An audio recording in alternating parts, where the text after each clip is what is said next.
Hey guys, we're back with another video in our series, Smarty Jones Sucks at Video Games. Um, I know the last video we said we were going to do a video on mods. Honestly, I've been a little under the weather the last couple days, and right now it's 12:30. I just don't have the bandwidth to even think about mods right now. Um, Definitely, trust me, Smarty sucks at mods. So I thought instead we'd do a quick video and just kind of go over the squads tab um, in your character inventory, how I use it, and how different ways you can use it to kind of manage your roster and just stay ahead. So let's take a look at some things that I do, and these are just little tips. Maybe they help you. Maybe you see something and let me know of a way that I could do it better. I'm just kind of a fledgling mid-game account here, so let's get into it. We'll look at what I've got, and again, you tell me if you do something differently, something I could do to help my roster out. So I've got a bunch of tabs. A lot of them I don't really use anymore. I just still have them for whatever reason. Like projects, there's definitely a tab I would recommend making just so you can stay on top of what you're working on, because it's easy to kind of get sidetracked with the amount of new characters and events and things that we're getting. Um, so I do have projects. I haven't updated this in probably a year, but it has some characters on here that either they might need some relics, they might need zetas, just things that I kind of want to be mindful of. Probably not a good example to start with. Let's just go down the list. I haven't really looked at them in a long time. I mean, it's not that I haven't looked at them in a long time. I just haven't cleaned them up in a long time. Like assault battles. At one point, I had the best teams for each of the assault battles, like Ground War, Secrets and Shadows, Military Might, Forest Moon, and then kind of how far I could get. Now, obviously, my roster's changed, or I've three-starred all of the assault battles except for the one with the Inquisitors and the Tuscans. That's the only one I haven't three-starred. Um, but until you get the three-star, I mean, I would recommend having a tab like this so you can, because it's not always just intuitive. Like with Ground War, you would think, Jedi Master Luke should be your lead, but it does work a lot better if you use Jedi Knight Luke as your lead, put him as an accessory. Um, so yeah, it's a good way of keeping track of your assault battles, just your best teams until you get them three-starred. Forest Moon, it's just something, obviously it's been updated. I haven't used this tab in a while, but until you get three-star on them, it's a good thing to have. 3v3, I haven't updated. I really don't do 3v3 much. I mean, I do it just enough to get, I always lose, but I haven't updated this tab in a long time.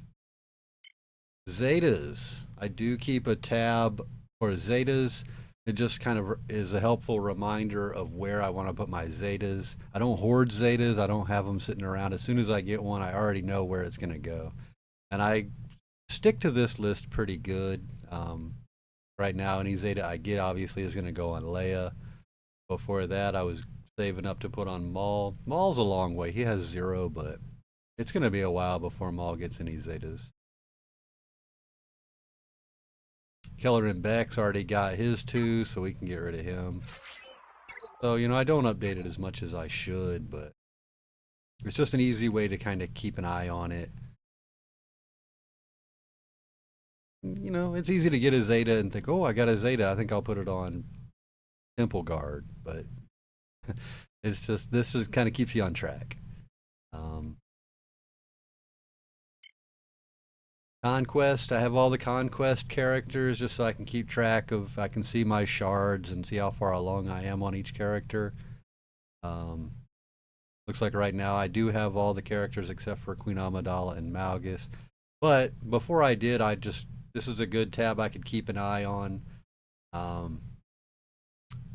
The progress, how many shards I had, how far along they were. The default tab was basically replaced by the Conquest tab. This is a separate Conquest tab. This is for actual Conquest teams or feats that work for a specific event. Like, say, if I need Depa to survive, I could put her on this team. If I need days, here's a team I could use to get a lot of dazes. The Omega Fugitive lead with the OG Bad Batch. You can get a bunch of dazes real quick with that. Stagger, this is a good stagger team. You got 2 tanks to keep people alive.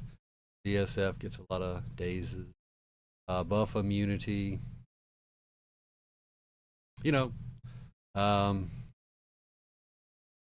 yeah, this is just kind of helpful. Go back up. Requirements is similar to the priority or projects tab. These are just things that I wanted to be aware of, like my Bo-Katan Mandalore farm. Here's that. Jedi Master Kenobi just kind of shows where I'm at on these farms. Profundity. Leia, I've already got Leia, so I can get rid.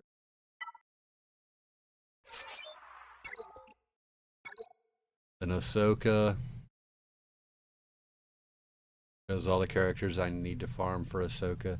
But it's just a way to keep up with the requirements for different farms. Relic up. I just had some characters that when I wasn't working on the raid before the raid came out, these are characters that I wanted to try to relic up for the road territory battle. They still need it. I don't have the resources. Order 66. This is similar to my Zeta tab, but it's just Zeta specific to the raid.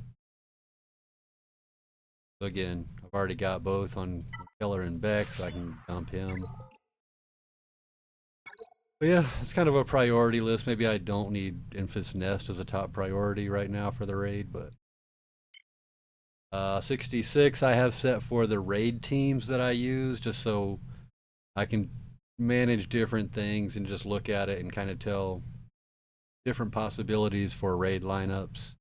You've got your Tarkin team, Jedi Vanguard, different lineups that I can use for that.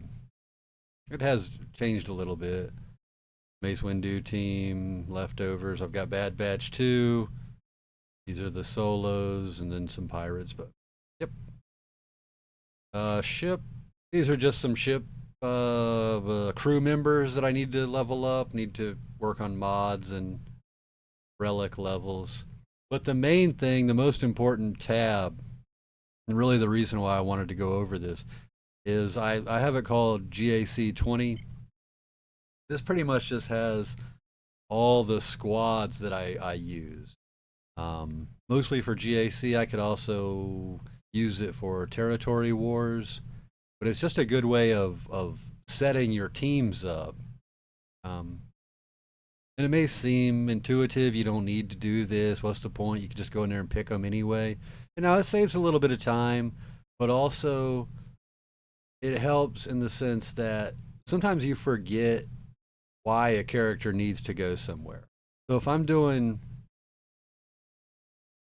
territory or GAC, for example, and I say, well, let's put the hero twins, let's put Resistance Hero Poe and Resistance Hero Finn on this team because that's the best team. And then I throw it on here, and then I come back later and think, oh man, I really needed those 2 hero brothers to go with my Resistance Zori team. But I forgot about it, and I used them with Rey, and now this team's really going to suffer. So just by having these little tabs, it just kind of helps you. Or with Night Sisters, you might put somebody on one team and then say, oh, well, gosh, I wish I'd have saved that character for this other team. I just didn't think about it. So this kind of just helps keep it straight. I can go in and look and see what I have left. Helps you when you're setting your defenses. Everybody's just already aligned and ready to go. So, now there's a bunch of different ways you could do it. This is just an idea. I actually saw Egnard's made a video about how this very thing, how he made the tabs and just assumed that everybody did it too. And when he did it, I thought the same thing. I was like, oh my gosh, I can't believe people don't do this. I can't believe they don't have their teams set up in this manner. But if you don't do something like this, obviously you don't have to. There's no rule that says if you don't do this, you're not going to win. But it is really helpful. Splitting up first order. Uh, there's bounty hunters. See, bounty hunters, you know, you've got two full teams of bounty hunters. I've just got them lined up. And this helps me if I throw this team on defense and this team on offense. I can keep them lined up. And it's just, and you know, it takes so long to set these things up. It just saves a few minutes over the course of, you know, playing for a long time. This really does save a lot of time. It just is a great management tool. I recommend, you know, it doesn't have to be as in depth as how I've got it. You might find a different kind of scaled down version that helps you, but definitely look at it and think about how you could use the squad tabs just to manage your own roster. And I do kind of sort them. You know, it's not 100% best teams at the top, but you see, I do have Bane and then my Galactic Legends, so it does sort of loosely go best at the top, or the characters I'm more likely to use at the top.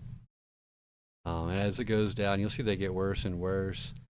A lot of these teams in this range would be kind of the back row type of teams I use for territory battles that I wouldn't necessarily use on offense. They're okay, you know, I can just have them ready to go and I can just throw them on defense for a territory war.